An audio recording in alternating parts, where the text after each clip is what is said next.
Hello दोस्तों, इंटेलेक्टो.इन के इस यूट्यूब प्लेटफॉर्म पर आपका स्वागत है और मैं आशा करता हूं कि आप सभी लोग बहुत ही अच्छे होंगे और लगातार अपनी तैयारी को बहुत ही अच्छी तरीके से कर रहे होंगे।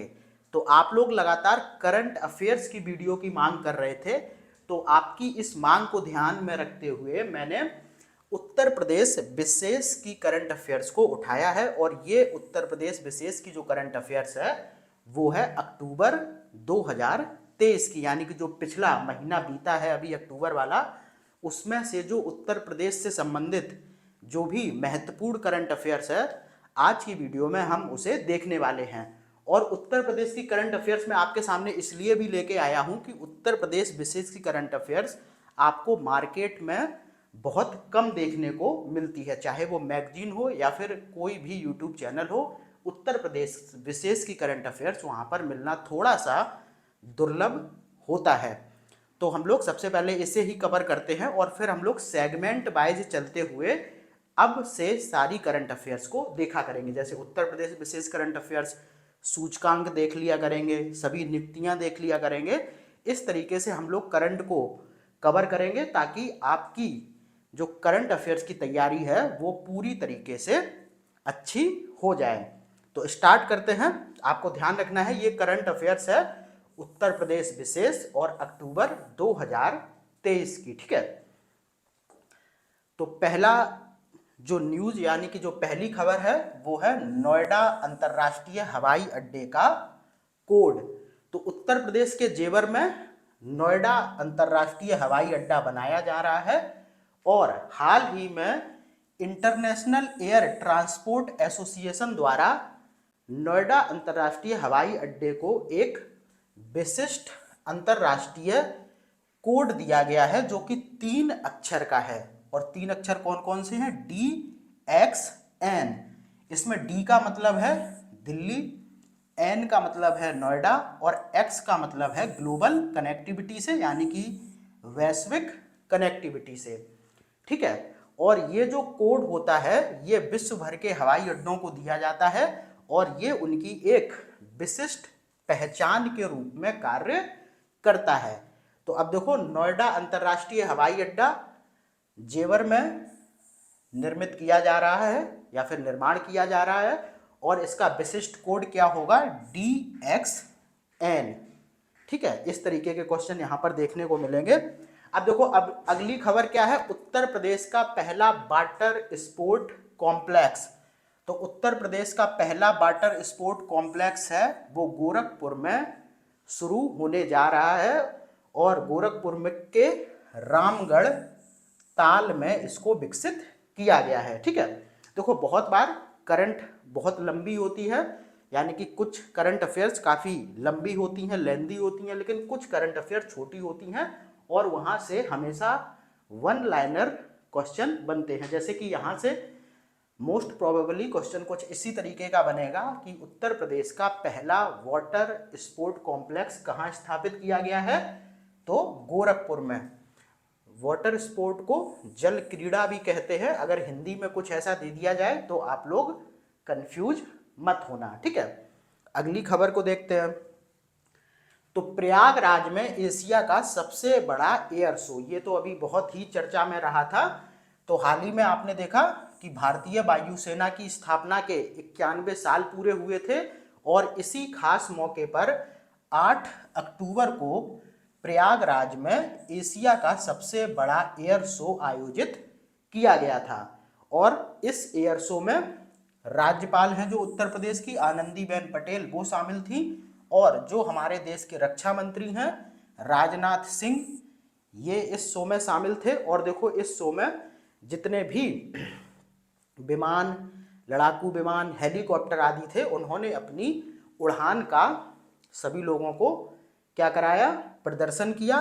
और यहाँ पर हम लोग देखें तो सुखोई था, तेजस था, रफेल था और ऐसे 100 फाइटर प्लेन इस एयर शो में शामिल किए गए और इन्होंने अपना उड़ान और दमखम का प्रदर्शन इस एयर शो में किया था। बाद बाकी जो कुछ रिटायर होने वाले विमान हैं भारतीय सेना से, जैसे कि मिराज 2000, MiG-21, इनका भी आखिरी शो इस एयर शो में देखने को मिला। तो अब देखो, यहाँ से इंपॉर्टेंट क्या हो जाता है? सबसे पहले तो कहाँ हुआ, ठीक है, तो प्रयागराज में।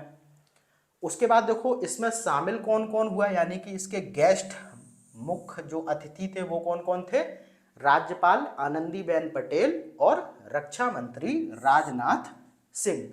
बाद बाकी सुखोई, तेजस, रफाल जैसे 100 फाइटर प्लेन इसमें शामिल हुए और उन्होंने अपने दमखम और अपने शौर्य का प्रदर्शन दिखाया। अगली खबर, उत्तर प्रदेश में 5 एक्सप्रेस वे के किनारे 32 औद्योगिक शहरों का निर्माण किया जाएगा।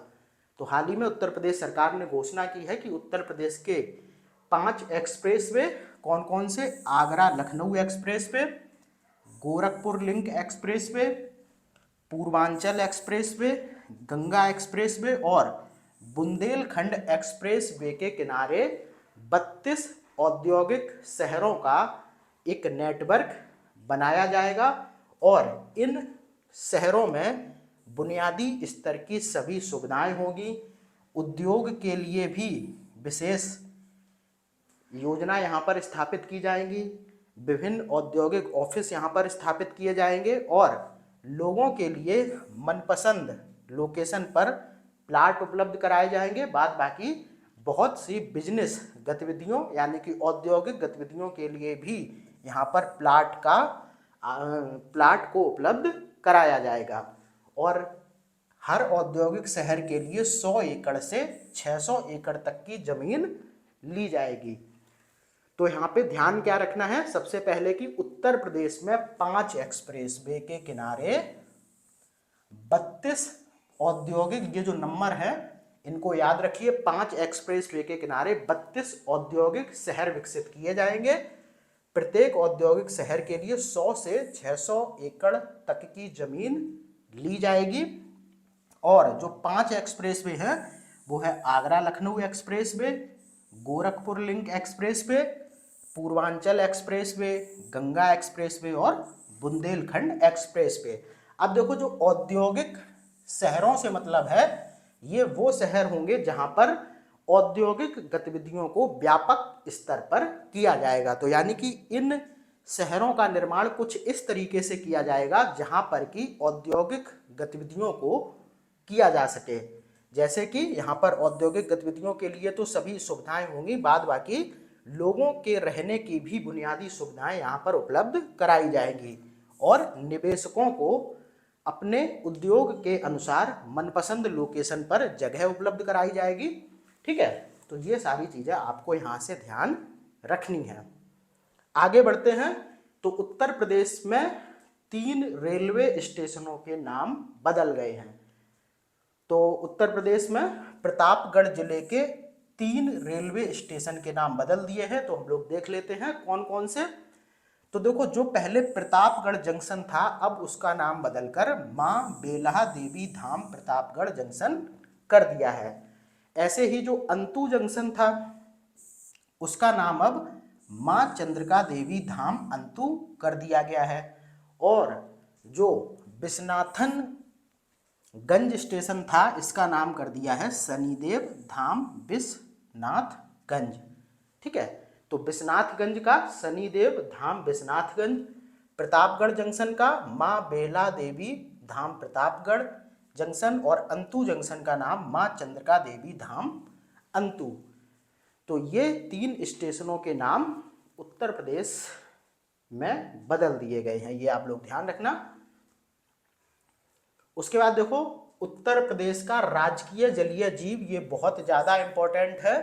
उत्तर प्रदेश ने आधिकारिक तौर पर गंगा डॉल्फिन को राज्य के जलीय जीव के रूप में मान्यता दी है। ये क्वेश्चन पूछा जा सकता है, तो ध्यान रखना है कि जो गंगा डॉल्फिन है जिसका साइंटिफिक नेम क्या है, प्लेटनिस्टा गैंगेटिक, इसको क्या किया है, राज्य के जलीय जीव के रूप में मान्यता दी गई है। जैसे कि उत्तर प्रदेश का राजकीय पशु है, ठीक है, उत्तर प्रदेश का राजकीय खेल है, राजकीय मछली है, उसी तरीके से जो उत्तर प्रदेश का अब राजकीय जलीय जीव होगा वो क्या होगा, गंगा डॉल्फिन। बाद बाकी आप लोगों को ये चीज़ और ध्यान रखनी है कि एक उत्तर प्रदेश में डॉल्फिन सेंचुरी भी बनाई जा रही है। कहाँ पर, ये आप लोगों को शायद पता ना हो, तो डॉल्फिन सेंचुरी का निर्माण कहाँ किया जा रहा है, इटावा में।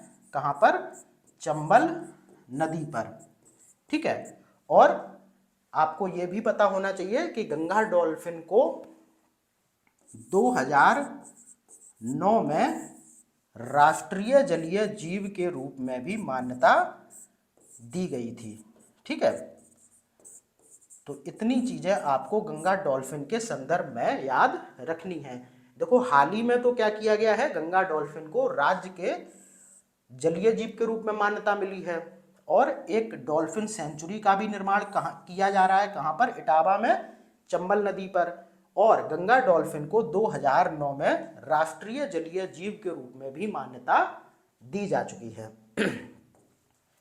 आगे बढ़े तो आयुष्मान भारत योजना में उत्कृष्ट प्रदर्शन करने के लिए उत्तर प्रदेश को 2 पुरस्कारों से सम्मानित किया गया है। तो 2 पुरस्कारों से सम्मानित किया गया है। यहां पर हम देखते हैं कौन कौन से। एक तो क्या है कि उत्तर प्रदेश में आयुष्मान भारत डिजिटल मिशन के तहत सबसे अधिक स्वास्थ्य खाते खोले गए हैं। तो उत्तर प्रदेश में कितने स्वास्थ्य खाते खोले गए हैं अगर देखा जाए अभी तक, 4.7 करोड़। और दूसरे स्थान पर आता है आंध्र प्रदेश, जहां पर कि 4.19 करोड़। और तीसरे स्थान पर आता है मध्य प्रदेश, जहां पर कि 4.1 करोड़ खाते खोले गए हैं।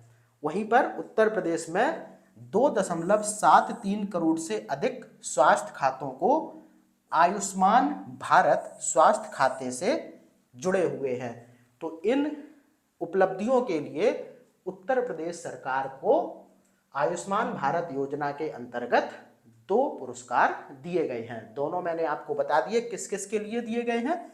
एक तो सबसे अधिक स्वास्थ्य खाते यहाँ पर खोले गए हैं, और सबसे अधिक स्वास्थ्य रिकॉर्ड को आयुष्मान भारत खाते से जोड़ा गया है, ठीक है।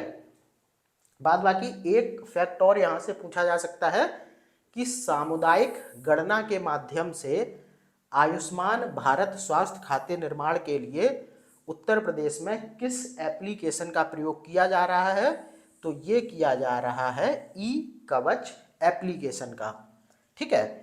तो आयुष्मान भारत स्वास्थ्य खाते के निर्माण के लिए उत्तर प्रदेश में ई कवच एप्लीकेशन का प्रयोग किया जा रहा है, ठीक है।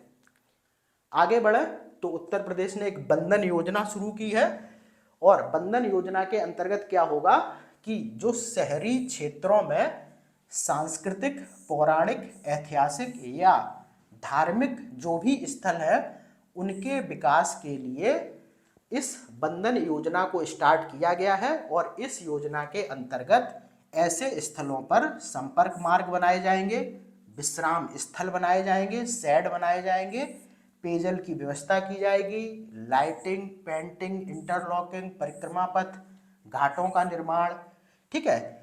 इन जैसे कार्यों का वहां पर क्या किया जाएगा, निर्माण कराया जाएगा इन चीजों का। और उत्तर प्रदेश के पर्यटन विभाग की ओर से इस योजना को चलाया गया है।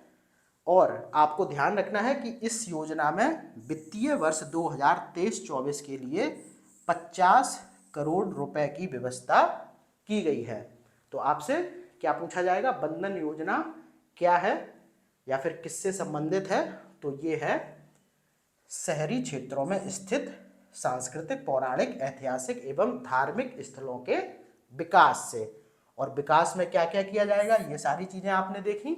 और इस योजना में कौन शामिल है, उत्तर प्रदेश का पर्यटन विभाग। बजट कितना दिया गया है 2023-24 के लिए, 50 करोड़। देखो करंट अफेयर्स में छोटी छोटी बातें याद रखी जाती हैं, जैसे 50 करोड़, जैसे पर्यटन विभाग, जैसे सांस्कृतिक पौराणिक स्थलों का विकास। इस तरीके से करंट अफेयर्स में चीजें याद की जाती हैं। अगर आप इनके शॉर्ट नोट्स भी बनाना चाहें तो बहुत इजीली बना सकते हैं, ठीक है।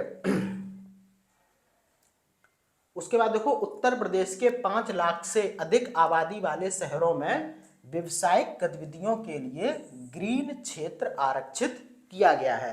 अब देखो पहले तो क्वेश्चन यही बन जाएगा कि उत्तर प्रदेश से कितने लाख से अधिक आबादी वाले शहरों में व्यवसायिक गतिविधियों के लिए ग्रीन क्षेत्र आरक्षित किए गए हैं।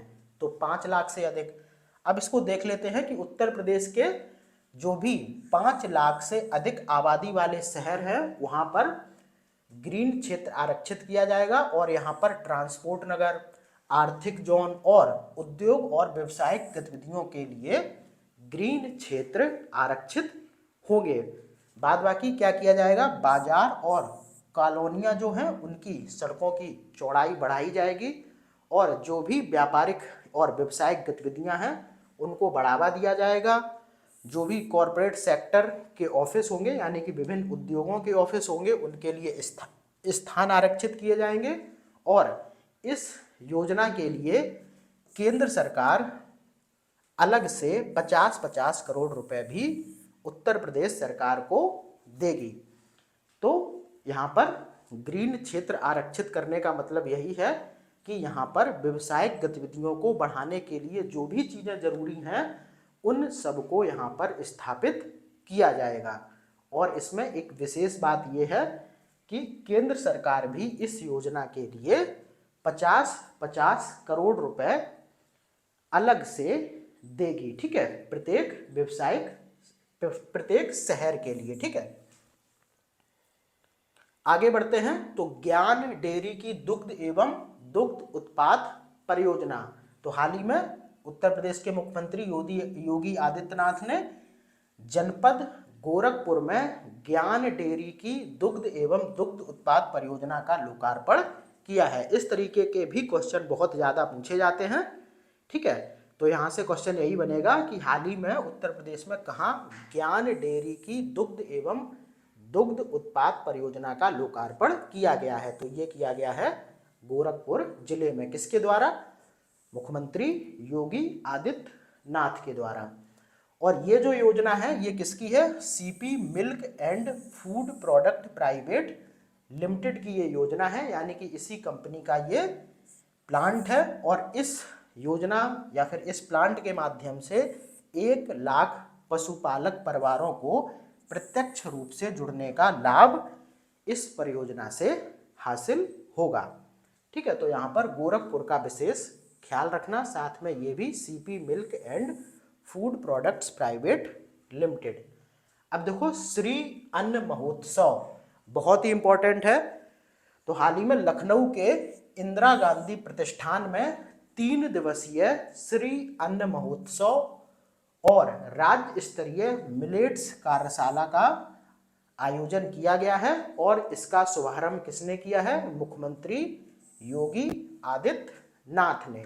और इस महोत्सव के जरिए राज्य सरकार ने प्रगतिशील किसानों को सम्मानित किया है और साथ ही जो मिलेट्स फसलें हैं उनके उत्पादन, उपभोग, विपणन, निर्यात आदि के बारे में भी जागरूकता फैलाई है। तो सबसे पहले आपको पता होना चाहिए श्री अन्न शब्द का प्रयोग किया जाता है सरकार के द्वारा मोटे अनाज के संदर्भ में। ठीक है, और मिलेट्स का मतलब भी होता है मोटा अनाज। मोटा अनाज मतलब होता है ज्वार, ठीक है, बाजरा, और क्या होता है, रागी होती है, जैसे कोदो होता है, ठीक है, सांवा होता है, ठीक है, चीना होता है मोटा अनाज। तो ये सारे मोटे अनाज होते हैं और इनको सरकार के द्वारा श्री अन्न कहा गया है। मिलेट्स का मतलब भी मोटा अनाज होता है। बाद बाकी आपको पता ही होगा 2023 को मोटे अनाज के वर्ष के रूप में घोषित किया गया है। और श्री अन्न महोत्सव कहाँ पर हुआ है? लखनऊ के इंदिरा गांधी प्रतिष्ठान में शुभारंभ किया है मुख्यमंत्री योगी आदित्यनाथ ने। ठीक है, आगे बढ़ते हैं। तो उत्तर प्रदेश में डिजिटल डॉक्टर क्लिनिक सेवा का आरंभ किया गया है और उत्तर प्रदेश सरकार ने डिजिटल डॉक्टर क्लिनिक सेवा के लिए ओबदू ग्रुप के साथ 350 करोड़ रुपए का एक AMU साइन किया है। यानी कि ये एक समझौता किया गया है ओबदू ग्रुप के साथ कि उत्तर प्रदेश में डिजिटल डॉक्टर क्लिनिक सेवा स्टार्ट करने के लिए। और इस डिजिटल डॉक्टर क्लिनिक सेवा का उद्देश्य क्या है कि गांव के क्षेत्र में रियायती दरों पर लोगों का गंभीर से गंभीर बीमारियों का इलाज हो सके, साथ ही दवाइयाँ और पैथोलॉजी टेस्ट की भी सुविधा उपलब्ध हो सके। और सबसे पहले डिजिटल डॉक्टर क्लिनिक सेवा को पायलट प्रोजेक्ट के तहत लखनऊ और बुलंदशहर के कुल 20 केंद्रों पर शुरू किया जाएगा और फिर इसके बाद इसे पूरे उत्तर प्रदेश में लागू किया जाएगा। ठीक है, तो उत्तर प्रदेश में डिजिटल डॉक्टर क्लिनिक सेवा के लिए किस ग्रुप के साथ साझेदारी की गई है? ओबदू ग्रुप के साथ। डिजिटल डॉक्टर क्लिनिक सेवा का उद्देश्य क्या है? उद्देश्य है कि गांव में ही लोगों का रियायती दरों पर इलाज हो सके, उनको परामर्श मिल सके, उनको दवाइयाँ मिल सके और उनका पैथोलॉजी टेस्ट भी हो सके। बाद बाकी इस योजना को सबसे पहले पायलट प्रोजेक्ट के तौर पर लखनऊ और बुलंदशहर के कुल 20 केंद्रों पर स्थापित किया जाएगा और फिर आगे इसे पूरे उत्तर प्रदेश में लागू कर दिया जाएगा। बाद बाकी जैसा कि आप नाम देख रहे हैं डिजिटल डॉक्टर क्लिनिक सेवा, तो इसमें क्या होगा कि वीडियो कॉल के माध्यम से भी गांव के लोग डॉक्टर से सीधा परामर्श ले सकते हैं। ठीक है, इस चीज की सुविधा भी इन केंद्रों पर उपलब्ध रहेगी। अगली खबर देखते हैं, तो बनारस हिंदू यूनिवर्सिटी यानी कि बीएचयू में देश का तीसरा नेशनल एजिंग सेंटर खोला गया है। तो उत्तर प्रदेश के बीएचयू में देश का तीसरा geriatric care and rehabilitation centre, जिसे शॉर्ट में नेशनल एजिंग सेंटर कहते हैं, उसको स्थापित किया जा रहा है। और नेशनल जो नेशनल एजिंग सेंटर है वर्तमान में भारत में सिर्फ 2 ही हैं, एक है एम्स दिल्ली में और दूसरा है चेन्नई के मेडिकल कॉलेज में, जो कि मद्रास मेडिकल कॉलेज है उसमें है, और एक है एम्स दिल्ली में। और जो ये बीएचयू में बनेगा ये देश का तीसरा नेशनल एजिंग सेंटर होगा। एजिंग से मतलब आप समझ ही रहे होंगे कि इस सेंटर में बुजुर्गों से संबंधित जो भी बीमारियां हैं उनका इलाज यहाँ पर किया जाएगा। ठीक है, तो इसमें इतना ही जानना है कि ये देश का तीसरा नेशनल एजिंग सेंटर है। 2 नेशनल एजिंग सेंटर कहाँ हैं? एम्स दिल्ली और मद्रास मेडिकल कॉलेज में। ठीक है, और इस नेशनल एजिंग सेंटर में क्या होगा? बुजुर्गों की बीमारियों से संबंधित इलाज होगा। ठीक है, उसके बाद देखो लखनऊ में नौसेना सौर संग्रहालय स्थापित किया जा रहा है। ये भी क्वेश्चन बहुत इंपॉर्टेंट है। उत्तर प्रदेश के मुख्यमंत्री योगी आदित्यनाथ ने लखनऊ में इकाना स्टेडियम के निकट जो सीजी सिटी है वहां पर 23 करोड़ की लागत से नौसेना सौर संग्रहालय का निर्माण स्टार्ट किया है, या फिर उस संग्रहालय की परियोजना का शिलान्यास किया है। और इस नौसेना सौर संग्रहालय में जो आईएनएस गोमती की विरासत है उसको दिखाया जाएगा, उसके युद्ध अवशेषों को यहाँ पर प्रदर्शित किया जाएगा और जो भी युद्धक प्रणालियाँ हैं वो इस नौसेना सौर संग्रहालय में प्रदर्शित की जाएंगी। तो यहाँ से क्वेश्चन यही बनेगा कि ये कहाँ पर स्थापित किया जाएगा? तो लखनऊ में। ठीक है, और इसमें दिखाया क्या जाएगा? आईएनएस गोमती की विरासत को। ठीक है, आगे बढ़ते हैं। तो उत्तर प्रदेश में मिशन महिला सारथी स्टार्ट किया गया है। तो कहाँ से स्टार्ट किया गया है? अयोध्या से। ठीक है, उत्तर प्रदेश की सरकार के द्वारा अयोध्या से मिशन महिला सारथी की शुरुआत की गई है और इस मिशन के अंतर्गत 51 साधारण बसों को हरी झंडी दिखाई गई है।